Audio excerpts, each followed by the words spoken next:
Magandang araw po sa inyong lahat. Ito po ang inyong lingkod, Alan Bernardino.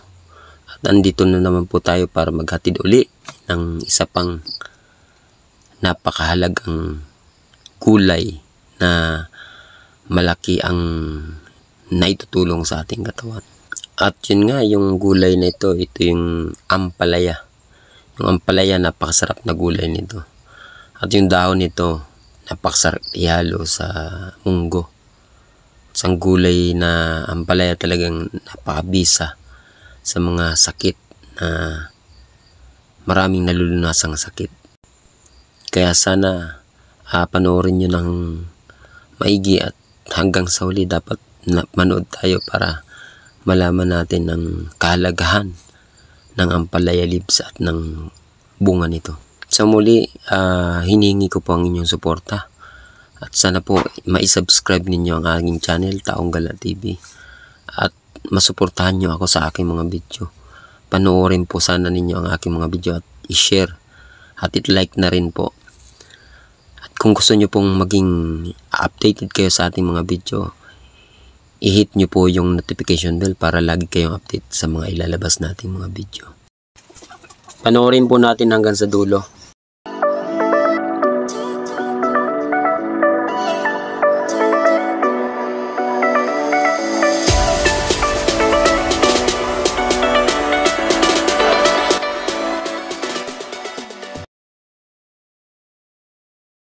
Ampalaya leaves and fruit.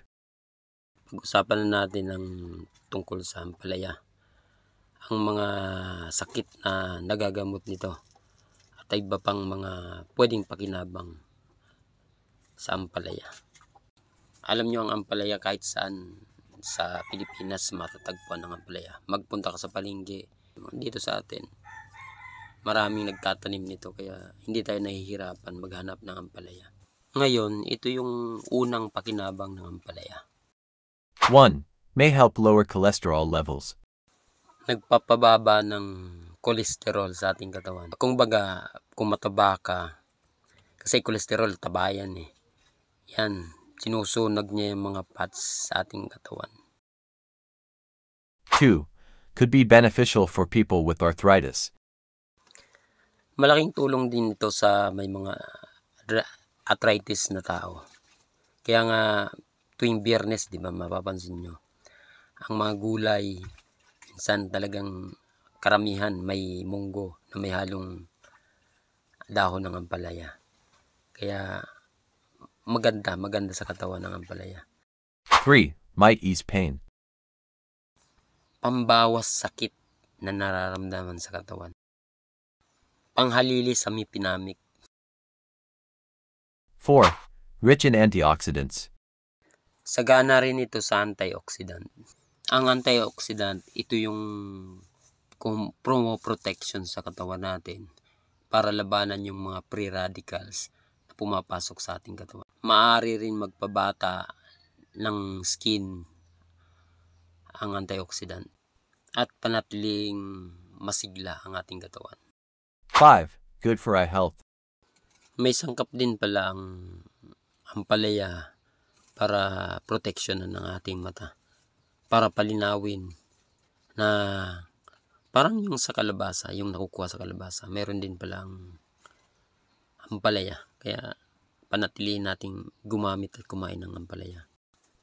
Alam nyo, napakalaga ng ating mata, kaya alagaan natin ang ating mata. 6. Nutrient dense. Mataas ang nutrient na nakukuha natin sa dahon ng ampalaya at maging sa bunga. 7. Could help with hair problems. Sa mga naglalagas ng buhok, lalo na yung pakalbo na, magandang kumain kayo ng ampalaya. Kahit yung dahon, gulay ng ampalaya.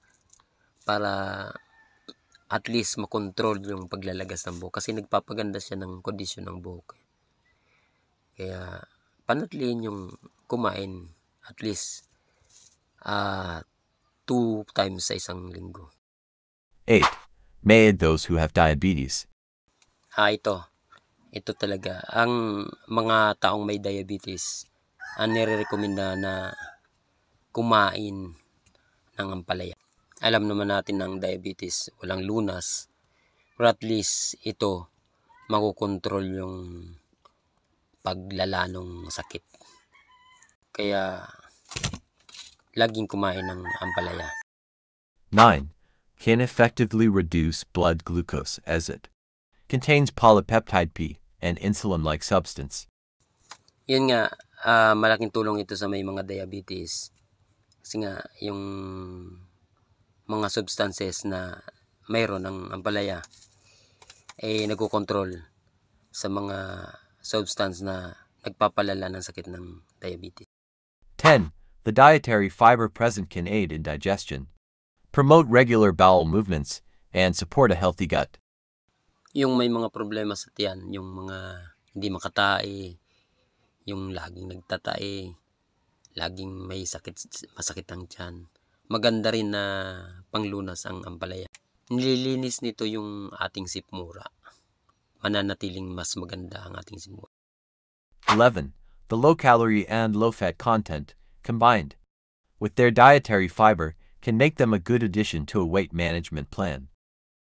Ang ampalaya, malaki ang naitutulong sa pagpapaganda ng ating katawan. Lalo na kung may mataba ka, yung may mga bilbil.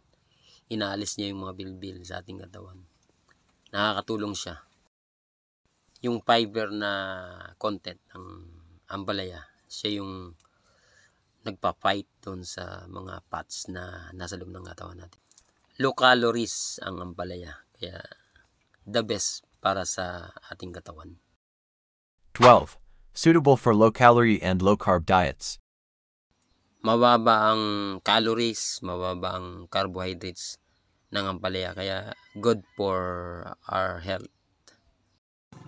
Ang ampalaya, mataas din pala siya sa A and C vitamins, folate, potassium, at zinc, and iron. May kakayahan din siyang pagandahin yung kondisyon ng ating kidney. Bawasan yung stress, i-balance yung hormones. May inflammatory properties din siya. Nakakatulong maglinis ng dugo. Nagpapalakas ng immune system natin. At pinapalakas ang ating baga. At pampatibay ng buto. Lahat yan makukuha sa pagkain natin ng ampalaya leaves and fruit. At yan po yung kabuuan ng pakinabang ng ampalaya. Paalala po, lahat po ng nabanggit at lahat ng pag-aaral na ibinigay natin dito sa video ito ay pawang galing po sa research. Kaya kung mayroon kayong mga karamdaman, mas maganda pa rin kumonsulta sa doktor. Ayan, maraming salamat po at magandang araw sa inyong lahat. Mabuhay po kayo.